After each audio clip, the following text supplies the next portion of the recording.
Pamilyang Bilyar, aso na nga ba ni Marcos Jr.? Nako, matindi itong pag-uusapan natin ngayon. At ito, representative na congressman pa, Benny Abante, inatake. Ano na naman kayang klaseng atake ito? Kasi nung nakaraan, inatake din si Benny Abante ng mga basher. Pero ngayon, hindi po natin alam kung anong klaseng atake ang ginawa sa kanya ngayon. O baka, wag naman sana ha, hindi naman natin pinapanalangin na hindi kaya si Benny Abante ang susunod na kay Akop. Wag naman sana ha, oo, hindi natin pinapanalangin yan ha, wala hong ganun ha. Ang inaano ko lang diba, inatake kasi. So ano ba to? Ito ba ay na-hospital? Kasi may mga video ho ngayon na napapanood tayo na nag-walkout nga itong si Benny Abante. Ito nga, may panibagong balita na inatake na. Aba.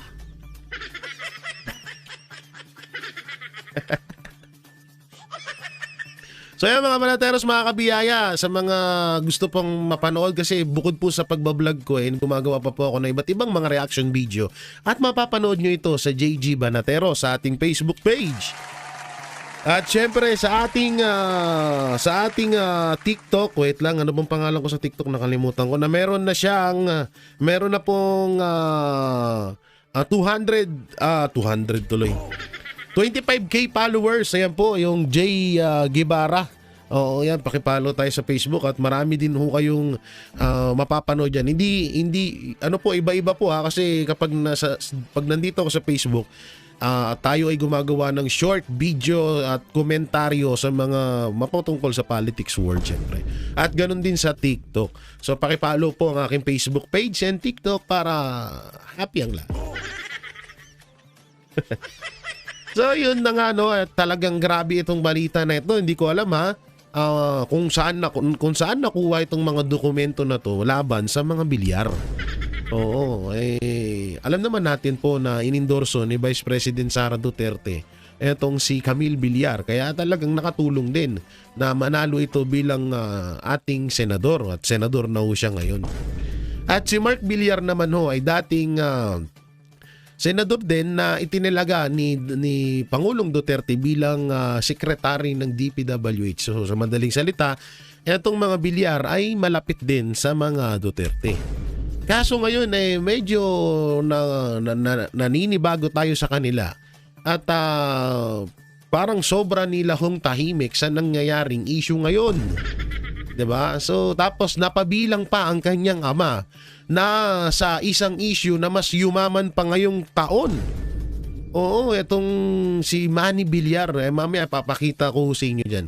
Marami ko kasi mga netizen na parang kinakalampag na itong mga Villar, itong magkapatid na Villar sa Senado, kasi parang hindi man lang sila nagsasalita or nagbibigay ng opinyon mapatungkol sa mga nangyayaring korupsyon sa bansang Pilipinas. Kaya ngayon ito yung mga pag-uusapan natin. Kaya may ilalabas ako sa inyo na itong mga Villar ay inirereklamo na, at ang pinakamalupit dito ay sa loob pa ng subdivision yung proyekto na kinuha ata ha, mamaya kasi hindi ko pa masyado nakita, na kinuha ata sa pondo ng taong bayan. Yun yung masaklap doon. So mamaya titingnan natin kung ano nga ba ang dahilan, kung totoo nga ba na itong mga Villar ay isa na rin sa mga aso nila Martin Romualdez at Marcos Jr. So speaking of aso, mapunta muna tayo dito sa mga ibang papanoorin na pagre-reaction na natin, katulad lamang nito. Uy, yan ito. Alam nyo, ang nangyayari ngayon na realidad sa bansa natin, kapag ikaw ay against sa administrasyon, ang bilis mong aksyonan para ipakulong ka. Kagaya na lang dito sa ginawa kay Jun Abines. 'Di ba? Ito nga ang bilis nilang mag-issue ng warrant laban sa mga vlogger katulad ko. Pero yung mga magnanakaw katulad nila Saldico, Martin Romualdez, nakakapagbakasyon pa sa abroad gamit ang pera ng taong bayan. Totoo yan. At yan nga ang ano dyan, yan nga yung masakit, ayan nga yung ano, ayan yung masakit na realidad na nangyayari sa bansa natin. 'Di ba? Kapag kami, nagsalita kami na freedom of speech naman to at meron naman tayo niya sa Pilipinas, kinakasuhan kami at tinatakot kami. 'Di ba? So, pero yung mga magnanakaw, malaya. Samantalang bilyong-bilyong pera ang ninakaw ng mga yan. 'Di ba? So ganyan ka-unfair. Oo, sa totoo lang may kita nyo happy lang sila Banat Bay, sila happy lang tinatawag na palaging masaya, nakangiti ito sila Banat Bay, sila Boss Dada, Kucholi, pero puta na alam nyo, isa rin yan sa mga tingnan nyo, kakapalit nga ulit ng Facebook page ni Banat Bay. At yung Facebook page ko, walay na din. Kasi hindi ko alam kung anong ginagawa nila eh. Oo, pag nag-post ka ng agin sa administrasyon, puro pula yung video mo. Anak ng teteng naman, oh. Pasensya na, pause pa tayo, ha? So, ganun yung ginagawa din sa ibang vlogger, katulad nito ni Jun Abines. 'Di ba? Biruin mo. Mas nauna pa siyang bigyan ng waran kaysa kay Romualdez. Samantalang anong kaso ni Jun Abines? Wala. Nagsasalita lang siya ng gusto niyang opinion na para na pangpukaw sa gobyerno natin. Na pangpukaw sa taong bayan. Pagpapaliwanag na dapat ay umaksyon na ang gobyerno sa nangyayaring korupsyon sa Pilipinas. So tingnan nyo, kinulong siya. Ang galing no? So tutusin, dapat nga magpasalamat sa amin ng administrasyon kasi kino-call out namin sila sa mga dapat nilang tutukan. Kasi baka mamaya, 'di ba? Sabi nga ni Auntie Claire, sobrang sipag ni Marcos Jr. 'Di ba? Hindi na nga rin masyadong natutulog.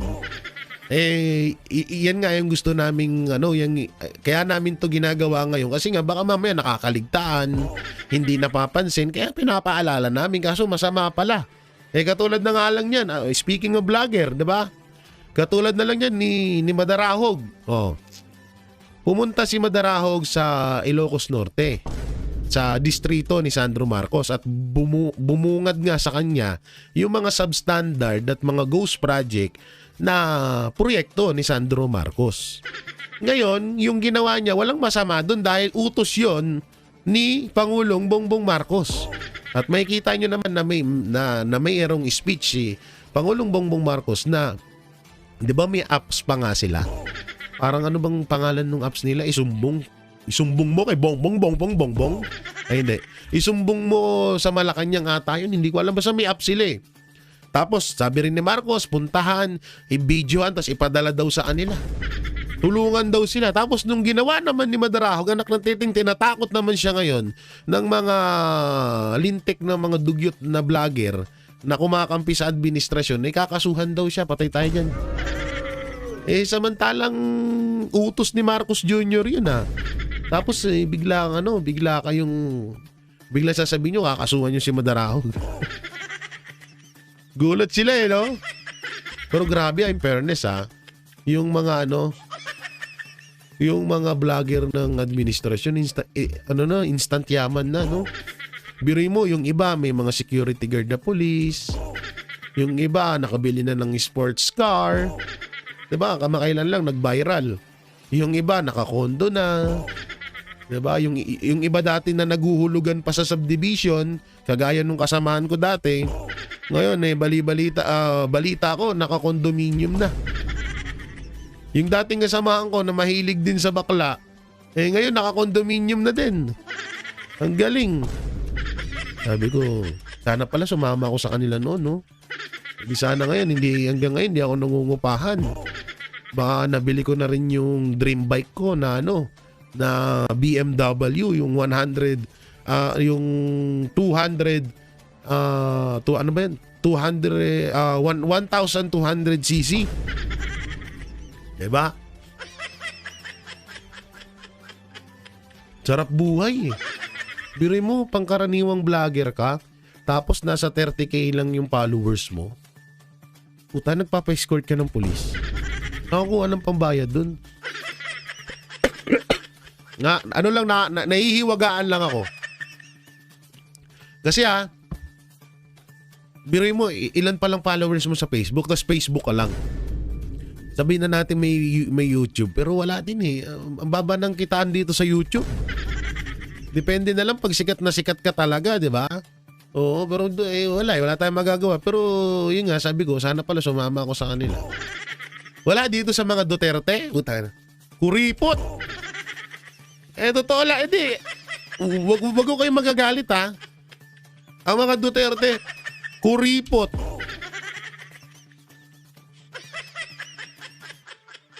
Kasi kung katulad ng administrasyon ng mga Duterte na bigay ng bigay sa mga vlogger, siguro may mga sports car na rin kami ngayon.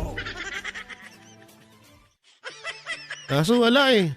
Wala kang aasahan na pera dito sa Duterte community, dito sa amin. Wala kang aasahan pera dito. Nga ka dito. Pag nakasuhan ka, sarili mo yun. Dito to ha. Eto ha. Kapag nakasuhan kami, sarili namin yun. Wala kaming kuhanan ng pangpiyansa. Sa channel lang namin, yung kinikita sa channel namin. Pasalamat ka kung may mag-super thanks dyan. Uy, parinig. Sorry. Baka mamaya may mag-super thanks dyan, di ba? Magko-comment dyan sa video ko, tapos makikita yung super thanks, tapos ay, patay. May pangpiyansa na. Natatandaan nyo ba yung dati, yung nireveal ko na kaya pala sobrang superpowers ang mga dugyot vlogger, ang mga tanso vlogger kasi may tigasalo sa kanila kapag kinasuhan sila. Diba? Kami wala kaming ganun. So tingnan mo, bakit pa ulit-ulit na inaaresto si John Nabines kung meron kaming ganun?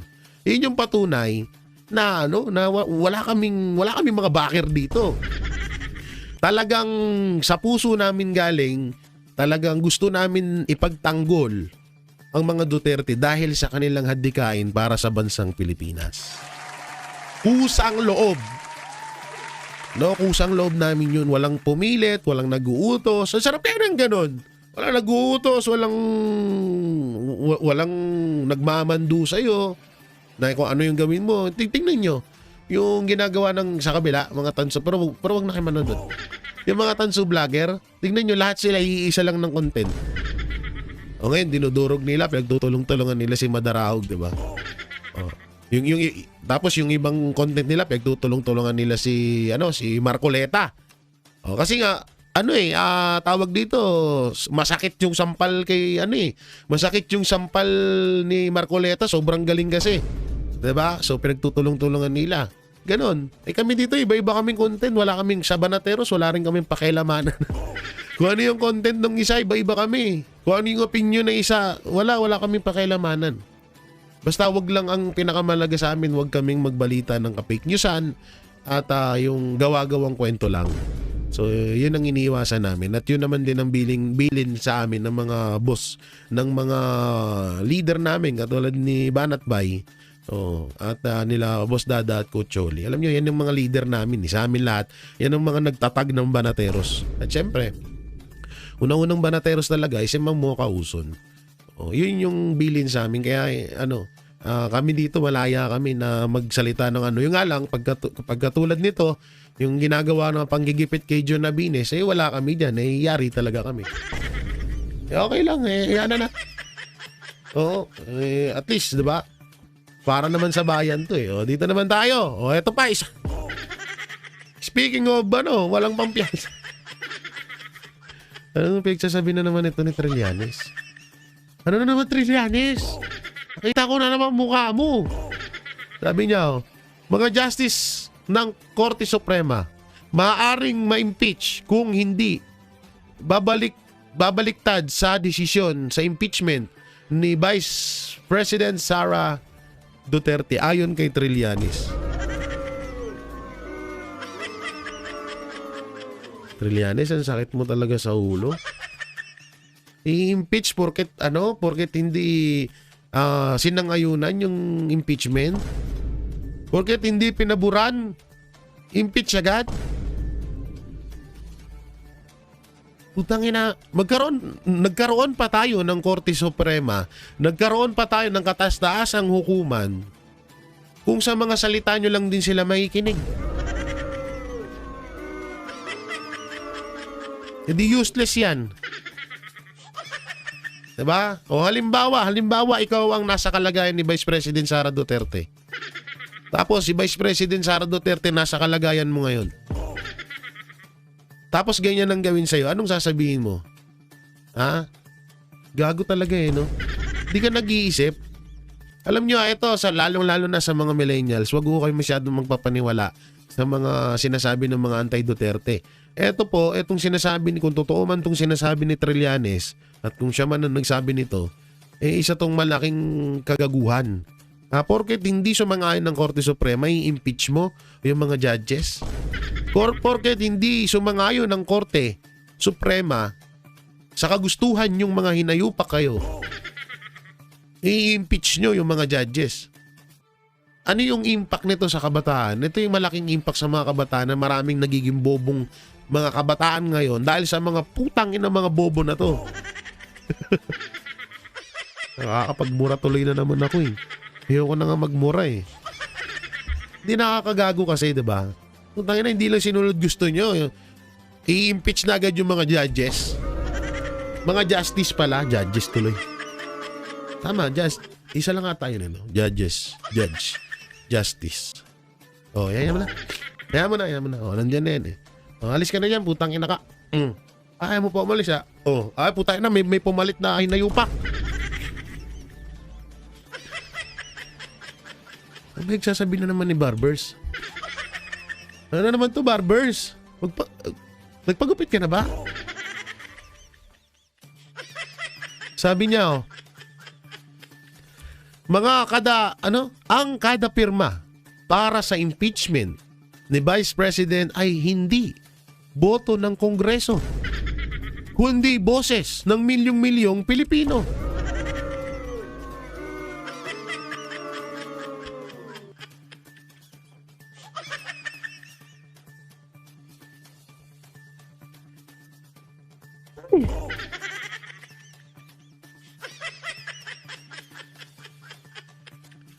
Paano magiging boses ng milyong-pilyong Pilipino yang pagpirma sa impeachment ni BP Sara, pagpirma nyo ng mga kongres, mga mambabatas?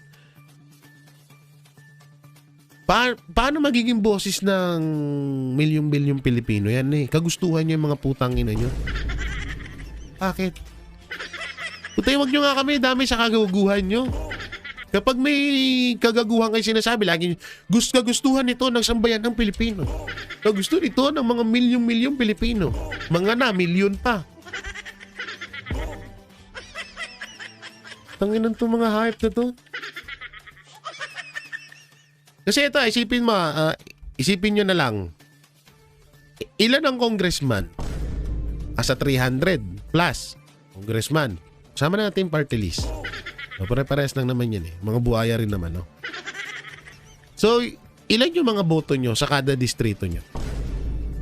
Tapos ilan yung boto ni BP Sara?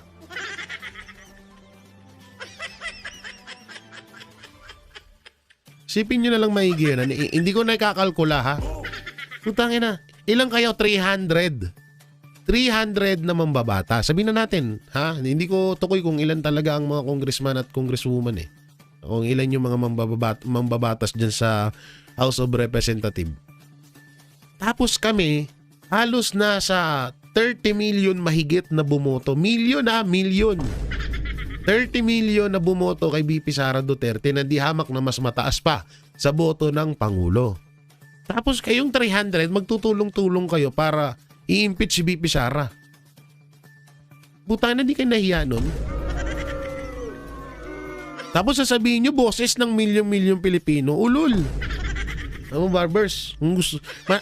Sumunod ka na kaya kay Akop. Joke lang. Sinusunod kay Akop eh, no? Ang to, sayang to. Naging tanga din to eh, no? Okay to dati eh. Barbers, okay naman to eh. Isa pa nga to sa mga proud na proud sa war on drugs ni Pangulong Duterte.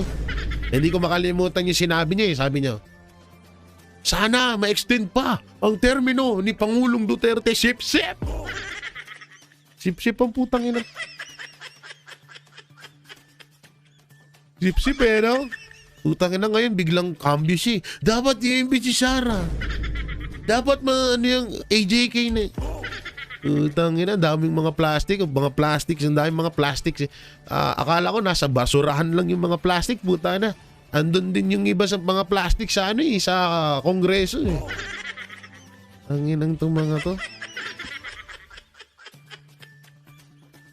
Sobrang plastic nyo yun. Iniwan na kayo ni ako. So, ito na. Oh.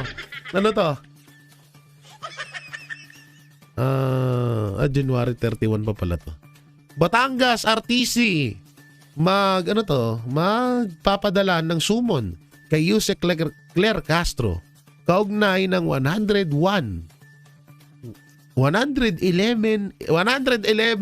million damage suit ni Lebiste. Ang tanong dito, saan kukuha si Auntie Claire ng 111 million? Magkano lang naman ang sweldo ng isang Yusek? Nasa 200k lang. So dito tayo magtataka kasi tapos ilang ano pa lang. Wala pa nga 2 years ata si Auntie Claire sa pagiging garapatan sa pagiging nguso ni Marcos, di ba? Di ba wala pa? So saan kukuha si Auntie Claire ng pangbayad yan? 111 million yan, patay ka dyan. Kapag nabayaran nito ni Auntie Claire, alam na this. Bantayan natin to Kapag nabayaran to ni Auntie Claire, alam na this. Okay? Alright. Dito tayo sa kabila. Ito pa isang tanga. Ano to? Ontiveros. Naniniwalang kayang talunin ni Hontiveros. Ba't ganun parang baliktad? Hontiveros naniniwalang kayang matalo. Okay. Matalo ni VP Sara sa 2028 presidential election. Kayang matalo ang sinumang kandidato kahit si VP Sara gaano man siya kalakas. Ngayon bilang kandidato patungong 2028 maaari pa ring matalo. Any candidate can be tinagalog na pala sa taas. O kaya sabi mo yan, may papakita ako sa inyo. May papakita ako sa inyo na ebidensya kung paano lang pasuhin to ni BP Sara. Ayan kita niya, lalakihan natin lalakihan natin. Ngayon, paano mo tatalunin si Vice President Sara Duterte mas dihamak na mas mataas pa nga sa'yo si Lito Lapid. Ayan sa lahat ng bagay, mas mataas pa sa'yo si Lito Lapid. 314, 783. Ano to?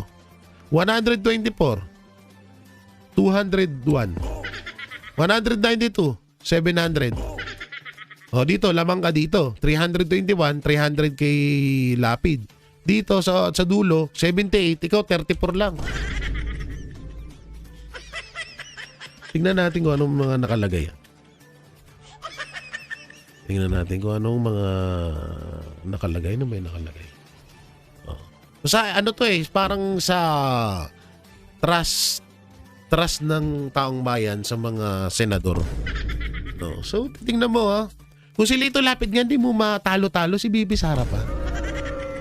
Partida, si Lito Lapid, hindi pa nagsasalita yan. Ayop ka, Risa Ontiveros, naginip ka ng gising. Risa Ontiveros, huwag naman ganyan. Isa magtutulog ka rin, wag mong gayahin yung idol mo na si Marcos Jr. Hindi nagtutulog, laging kausap yung tatay niya. Ayop na to. Maaaring siguro ang pinupunto ni Risa Ontiveros, kaya niyang talunin si BP Sara kapag minanipula na naman ni Chairman George Garcia ang eleksyon. Pwede ganon. Baka yun yung ibig sabihin ni Risa Ontiveros dito. Kaya malakas ang loob niya na kaya niyang talunin si BP Sara dahil kontrolado ng administrasyon ang chairman ng COMELEC. Ha? O, talunin mo muna si Lito Lapid bago ka magsalita ng kung ano-ano, okay? O, eto pa. Sino naman to? Sino to? Attorney Virgilio Bautista. Puta na, ba't kamukha ni Chakadal? Parang si Claire Castro na nilagyan ng bigote. Sino to? Kila to ah. Secgen ng... Ano to? Secgen ng una, tumapilang. Unahin muna si BP Sara. Patalsikin muna si BP Sara bago panagutin si Marcos Jr. Sino to? Bagay sa mga ganitong kataga, alam naman natin na mga makakaliwa, sa mga makakaliwa mo naririnig yung mga ganitong kataga no? Yung mga katagang kabubuhan. Patalsikin daw muna si BP Sara bago daw si Pangulong Duterte. Putang ina nyo trilyon na nga ninanakaw ni Marcos. Dapat unahin nyo siya. Ano sinisilip nyo 125 million confidential fund na naman. Kaya putang ina mo, kamukha mo si Chakadal. Ikaw ata yung kinukwento ni Auntie Claire nung nakaraan Mga ganitong style na muka. Bading. Bading yan. Makakalahi ni Percy Paloma yan. Oh, si Percy Paloma yung tabing yung panga. Oh, pare-pare sila ng mukha, no? Ba't kaya ganun? Ito mukhang boy version ni Auntie Claire, yo. Diba? Patalisikin. Apela-apela ka ulol. Hindi ka nga namin kilala Speaking! Speaking! Puta, nakakasabi ko lang, lumabas ka pala dyan. Nakakasabi ko lang nakamukha mo si Percy Paloma. Yan lumabas nga. Yan Percy Paloma. Hey! Ang sarap niyong pagtripan, mga hayop kayo. Sabi niya naman dito, excuse me, hindi pa natatakasan ni BP Inday Sara Duterte ang araw ng pananagutan na delay lang ito. Hirap magsalita pala ng ganun. Ayoko na ang gayahin. Hindi pa daw natatakasan ni BP Sara ang araw ng pananagutan. Putan, anong pananagutan pinagsasabi mo? Putan na kung sino man kung meron bang tao na matinding pananagutan sa bayan, putangin na kayo yun. Mga teroristang bayot. Mga teroristang bading. Siguro anli hotdog sa bukid. Yung mga nare-recruit yung mga kabataan doon, no? With cheese. Tanginan to. Akala mo sila napakalilinis. Punta kaya nga gumugulo sa Pilipinas na yun. Isa kayo sa mga dahilan Tigilan nyo nga ako, panga. Ayos mo muna yung panga mo bago kita paniwalaan. Uy, tahimik. Nagdasal muna bago umpisahan ang pagdinig ng impeachment. Matapos ang panalangin, binuksan ng komite ang pagtalakay sa dalawang magkahiwalay na reklamo laban sa Pangulo. Ang una ay hinain ni Andre De Jesus at ang ikalawa ay mula sa Makabayan Vlog. Makabayan Vlog tuloy, black pala. Punta na nagdarasal. Sino sinasamba nyo?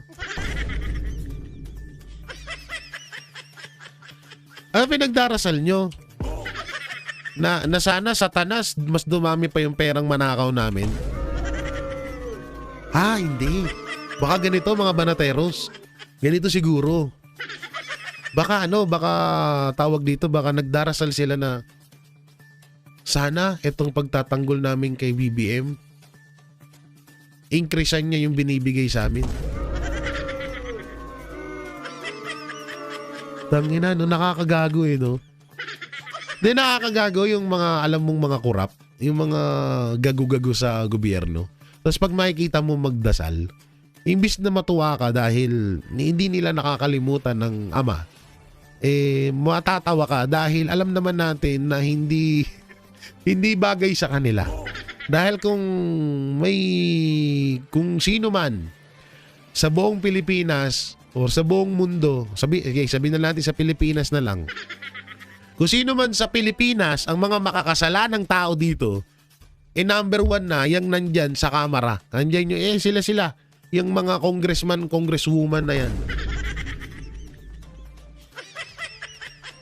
Ikaw naman kasi Marcos Jr., baka wala ka pang Christmas bonus. Kulang daw yung Christmas bonus, million lang. Di ba, may nababalitaan tayo dati na kada hearing sa House of Representatives, billion ang kada isa sa mga congressman. Hindi ko alam kung totoo yun, ha. O sige na, magdasal na kayo dyan. Nakapula pa si Luis Trutong nakapula. Puta, akala mo paputok eh. Akala mo gasol no? Akala mo yung gasol, yung tangke. Akala mo tangke, nakapula pa putang inang yan. Pang presidente. Diba, kaya yan ata ang rule dyan sa House of Representatives, no? Kailangan yung mga, bakit ito okay naman yung damit? Yun, yung nasa tabi niya.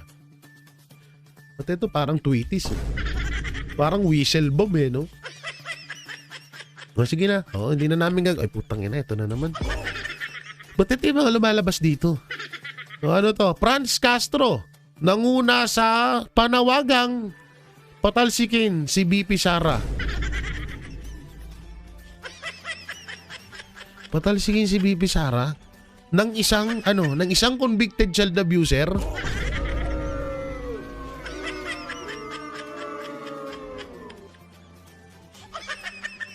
Pati ng pisngi ko, puta. Parang tumataba na naman yung pisngi ko, no? Isang convicted child abuser ang mangunguna sa panawagang patalsikin si BP Sara. Puta na convicted ka eh. Uy, tsaka ito wait lang, bakit malaya to? Bakit nasa laya ang hinayupak na ito? Di ba dapat nakakulong to? Di ba? Di ba dapat nakakulong tong gagang to? Puta na, baka totoo talaga may saasuhan ka. Alam ko kasi ikukulong ka na kasi ba't hindi dito talong lang, ba't hindi walang umaaresto dito? Oy Marcos Jr., ba't hindi mo pinapa-aresto si Franz Castro? Convicted child abuser to O di ba ganun, di ba? Yung kay Pastor Apollo Kibuloy ganyan din yung ibinibintang nyo na hanggang ngayon. Hindi sa tutusin, mas malalim pala ang ang kaso nito. Walang child abuse, walang ganung kaso ata si Pastor. Yun ang pagkakaalam ko. At yung kaso kay Pastor, at hindi pa nga sa totoo lang, hindi pa maituturing na kaso yun kasi wala naman sila maipakitang ebidensya. Ikinulong nila yung tao na sumuko sa ISAP, hindi sa PNP ulit-ulitin ho natin yan. Tapos tong putang inang to, itong mangkukulam na mukhang burikat ang mukhang mumuka, malaya. Samantalang convicted. Unbelievable. Yung eating manner. Convicted pero malaya. Ang galing. Tingnan nyo, ganyan ang sistema. Kapag kakampi ka ng administrasyon. Pero pag kalabang ka ng administrasyon, ito ang sistema. May warrant of arrest ka na agad. Yan. Galing. Yan yun. Pag may sinasabi ka mapatungkol or ikaw ay isa sa mga nagbubulgar ng kawalangyaan, kademonyohan ng administrasyon, ito ang mangyayari sa iyo. Pero kapag sinangayunan mo ang kademonyohan ng administrasyon at kinalaban mo mga Duterte, eto, malaya ka kahit convicted ka. Ang galing. Iba din si Franz Castro. Lupet mo, girl. Lupet mo, girl, ah. Iba din, ah. Ang ina, no?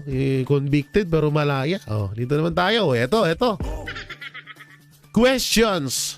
Winger over. Ano to? Dagupan, Lipay Bridge. As only. Phase 1 completed. Ito yung ano. Ito yung mga proyekto ni Sandro Marcos sa Ilocos Norte. Yung tayo na, ilang taon na yan, no? Oh. Hanggang hindi pa rin buo. Tapos milyones ang pondo. Ang galing. Pero in fairness, yung mga substandard at ghost project nila Sandro Marcos sa kanyang distrito, in fairness, may ilog. Alam niyo kung bakit? Kasi nung panahon ni Ninoy Aquino, Ninoy Aquino, tawag dito, may tulay pero walang ilog. buti na lang talaga nagkailog, ha? Kahit papano. Ay, naku po. Ewan ko, grabe na talaga. Ayun, at dito na nga tayo sa issue ng mga bilyar. So, ito pa, panoorin natin. Ano to? Tingnan natin to. Ito kasi ay galing po, baka kasuhan nyo ako, ha? Galing yan sa Bilyonaryo News Channel. Pinicturean ko lang. 60 tuloy yan. 6.9 million DPWH project sa loob ng private subdivision sa Imos inireklamo ng mga residente. Ang ano ko dito, bakit nasa private place? Nasa private property ang project ng DPWH project? Yun ang tanong dyan. Kasi para yan sa public, para yan sa pangkalahatan, yung mga proyekto ng DPWH. So kung private subdivision, private person lang din ang makikinabang yan. Tama ba? Correct nyo ako kung mali ako, ha, yan sa comment section. So hindi lang yan. At dito meron pa ako dito nakita na ito, cost of fund source GAA 2024. Yan, no, Imos Cavite,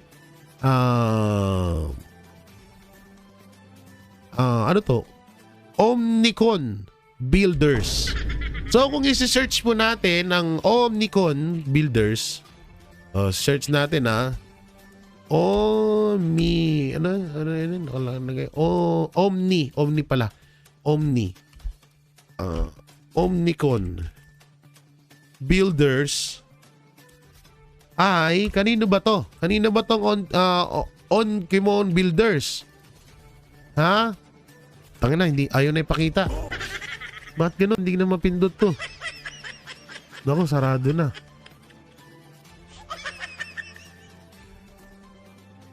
Ayaw ng ano. Ayun, lumabas. Ito ay, wait lang, i-screenshot natin. From DPWH to from DPWH po itong ano na to. Itong tawag dito. Saan yung screenshot? Hindi na ako marunong gumamit ng screenshot dito. Sa ano? Sa ito pala. So, tanggalin nga natin to. Ay, matanggal. Wait lang, isa pa. Isa pa. Yan, ha? Oo. So, i-ano natin. I-screenshot natin at papakita natin sa inyo, ha? Para lubos nyong maunawaan ang kaganapan. Okay? So, picture. Yan. Tapos ibaba pa natin. Saan yung mouse? Nawawala yung mouse ko. Oo. So, baba pa natin. So, dito, Mr. Joselito Imbao. Construction, operation, Blackwater Homes, Manuyo, Las Piñas City. So, paano na-involve dito ang mga bilyar? Wait lang, ha? Mas maganda siguro panoorin na lang natin, ha? Para mas madali. Kasi nasa Bilyonaryo News Channel naman to. So, ipapakita na lang natin sa inyo. So, sila naman ang nag-report nito. Kaya mas mainam na sila yung pag-explain natin kung bakit nadadawit dito ang mag-inang or ang mga bilyar. Ubo pa! Oo, ito na naman tayo sa ubo-ubo natin no? Grabe yung ubo ko guys. Pasensya na kayo Oh, nasa na? Mukhang binura na. Binura nyo na ba? Hoy! Hoy! Asan na yung kay Bilyar? Hindi ko na makita. Nako. Nasa taas siguro nalagpasan ko na. Pasensya na ha, yung ubo natin. Medyo sumasabit na naman. Kati. Grabe yung panahon kasi ngayon.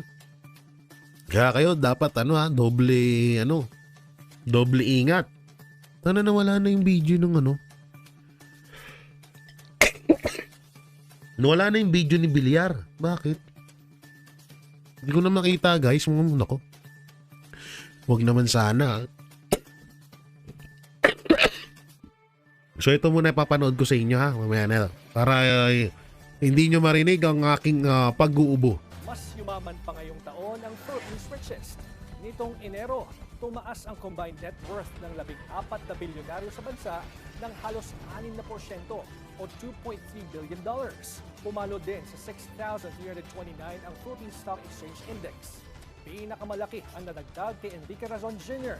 na umabot sa halos $1.4 billion dahil sa malakas na performance ng kanyang mga listed company. Umangat din ang yaman ng C-siblings at nilusutan dahil sa pagtaas ng kanilang stocks. Bumalik naman sa bilyonaryo status si Tony Tancacchong nang tumaas ang shares ng Jollibee Foods Corporation.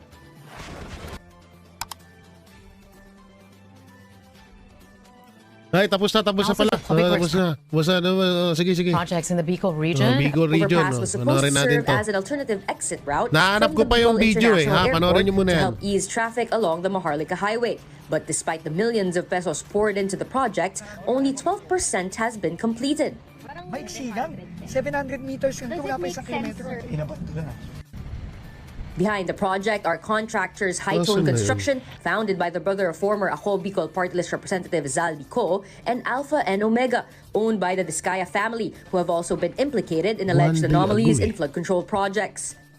Dizon has ordered the accelerated termination of these contracts, along with thousands of other projects in Bicol awarded to companies linked to the Co family, so they can be rebid to more capable contractors. Alam naman natin, hindi na pwedeng mangontrata yung Sunwest sa Hightone ngayon kasi may mga kaso na, frozen na lahat ng accounts niyan. Hindi kailangan yan lahat i-terminate na. Lahat naman yan may kaakibat na accountability. No? Lahat Ito yan na, nakita may ko na. kasong kasama yan. Ito na, nakita ko na ha. Time, kailangan, hindi tayo mawala sa focus na kailangan. Yan. Nahaharap sa criminal complaint ng Villar Land Holdings Corporation dahil sa mga alegasyon ng market manipulation. Tayo lumaki ha. Yun, okay. Nahaharap sa criminal complaint ng Villar Land Holdings Corporation Okay. dahil sa mga alegasyon ng market manipulation, Bakit? insider trading at misleading disclosures. Ay, naku po. Sa reklamo ng Securities Naku. and Exchange Commission, Patay. kabilang sa respondents sina ultra-bilyonaryo at Villar Land Chairperson Naku. Manny Villar, asawang si dating Senator Cynthia Villar, Naku. at mga anak na sina Senators Camille at Mark Villar. At mga anak daw. Manny Villar, Oo. asawang si dating Senator Pati mga Cynthia anak Villar, kasama. at mga anak na sina Senators Camille at Mark Villar. Okay, Ayon sa okay. SEC, Ah. nag-ugat ito sa publicly disclosed 2024 financial statements ng kumpanya na 2024 ha, okay? 2024. nagtulat ng 1.33 trillion pesos at 1.3 trillion pesos? May narinig ko, 1.3 trillion pesos. Mark Villar. Ayon sa SEC, nag-ugat ito sa publicly disclosed 2024 financial statements ng kumpanya na nag-ulat ng 1.33 trillion pesos at 1.33. net income na aabot sa halos 1 trillion pesos. Naku. Isang malaking paglobo mula sa 1.46 billion pesos Naku. noong nakaraang taon. Naku. Ayon sa kumpanya, attributed ang increase sa umano'y revaluation ng real estate holdings nito. Nako! Nang magsumite muli ang kumpanya ng anilay full audited financial statements, nag-ulat ito ng 35.7 billion pesos worth of total assets Grabe, lang. no? Malayo sa trillion peso figures na una nilang isinapubliko. Nako. Dagdag ng SEC, Ah. may ilan umanong trading transactions ang kumpanya na maaaring insiders lang ang nakinabang. Okay. Nanindigan ng komisyon na patuloy nitong babantayan ng umano'y fraudulent at manipulative acts na maaaring Ito pa isa, ha? Ito pa isa, Ayan, ha? Panoorin nyo. Inireklamo ngayon ang construction ng isang multipurpose building sa loob ng isang exclusive subdivision sa Ito na yung pinapakita ko sa inyo kanina. Ito yung, yan, yung mga ito na yun ha. Oh, yan na yun. Ito na, nakita na natin. Mali rin pala yung na-play ko kanina, hype na yun. Tumatanda na ata ako kaya hindi ko na nakakalimutan ko na yung mga dapat kong ilagay eh. Sorry pasensya na. Oh. Cavite. Tanong ng Pasok. complainant, bakit may DPWH project sa loob Ayan ng na. isang private village? O bakit nga ba may DPWH project sa loob ng village? Ang detalye sa exclusive Agenda Weekend Ipasok mo. ni Ian Maghanoy. Oo, sige, pasok mo na. Okay. 2010 lang magsimulang manirahan si Zaldi. Hindi niya tunay na pangalan. Ako, Saldi rin, putang ina. Ito na pala, lumabas na si Saldi. Lumabas na si Saldi. Hanap tayo ng hanap kay Saldi. Ito pala, tinuturo si Bilyar. Ang inang Saldi to. Sa isang exclusive subdivision sa barangay Bukandala 4, Imus, Cavite. Kasi Camellia Home. So ang Camellia Home, alam naman natin na sa mga bilyar yan. Kaya pala nadadawit sila dito. Kwento ni Zaldi sa Billionaire News sabi ni Channel, Zaldi. pinili ng kanyang pamilya ang manirahan dito para sa kanilang seguridad at peace of mind. Sa tagal ng kanyang paninirahan dito, tila ipinagtataka raw niya ang biglang pagsulpot ng itinatayong multi-purpose building malapit sa kanilang bahay. Ang construction nito ay patuloy na isinasagawa sa ilalim ng inisyatiba ng Department of Public Works and Highways sa ilalim ng kontratistang Omni Oo nga, no? Public Works and Highway. Builders. May budget itong nagkakahalaga ng 6.9 million pesos na siyang sinimulang ito yung itayo pinapakita ko sa inyo kanina. 2024. Bagay na formal na idinulog ni Zaldi sa LGU para sa karampatang aksyon. Ang tanong ng complainant, paanong nangyaring may construction ng public works project sa loob ng isang private village? Tama naman. Nagtataka lang din po ako kung bakit mayroon isang national project sa loob ng isang privado pang subdivision na hindi pa na-turnover sa LGU at hindi pa rin nadodonate itong lugar ng subdivision na ito. Kontrolado po pa ito ng developer. So using a public fund, medyo napaisip ako na itanong at i-complain bakit ginagamit ang public fund sa isang pribadong subdivision. Pero imbis na ma-resolba ang problema, ilagpaan niya ang lokal na pamahalaan sa issue. Alinsunod sa Local Government Code, kailangan daw kasi ng koordinasyon ng LGU sa anumang national projects na ipatutupad sa loob ng nasasakupan ng lokal na pamahalaan. Paano kami niyan? Kaya sabi ko sa amin ng legal head, no, si attorney si Hugo, na escalate na lang na namin kung sa DSUD, no, Department of Human Settlement and then sa kung saan man, DPWH. Pero sila po, wala daw sila magagawa kasi national project daw po ito. So yun ang sagot sa amin. Kumonsulta rin ang Billionaire News Channel sa ilang legal experts kaugnay sa issue. Ayon sa isang abogadong aming nilapitan, hindi umano dapat nagpapagawa ng isang proyekto ang DPWH sa loob ng isang private property dahil for public purposes daw ang isang DPWH project. Sinadya ng aming team ang inirereklamong construction site. Ayon sa site architect, inisyatiba ni former Senator Cynthia Villar ang proyekto na siyang miyembro ng pamilya na nagmamay-ari ng nasabing subdivision.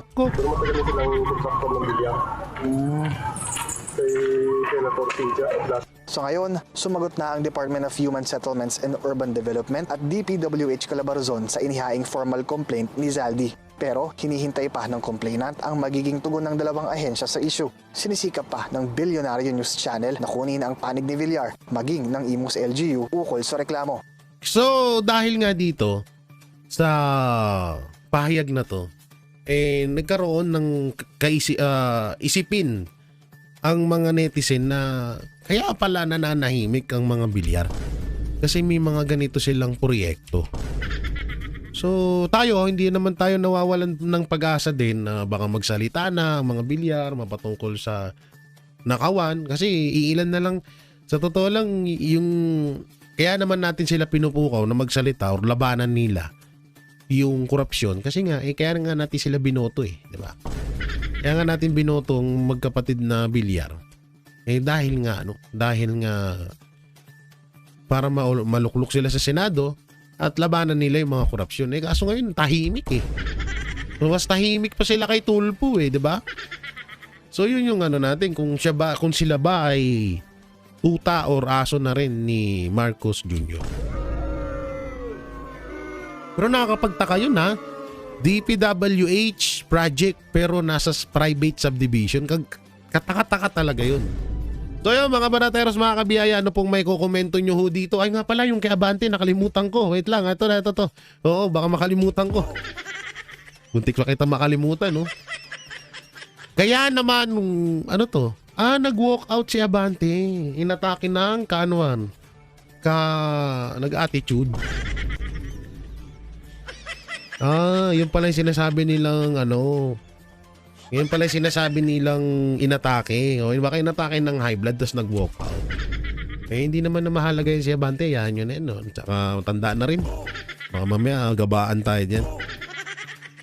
So yun mga banateros, mga kabiyaya, nung may kukomento nyo sa mga napag-usapan natin, lalong-lalo na dito sa mapatungkol sa pamilyang Bilyar. Ano po ba ang inyong komento? Ano po ba ang inyong kapa? O ano po ba ang inyong sa kanila? Nakikita?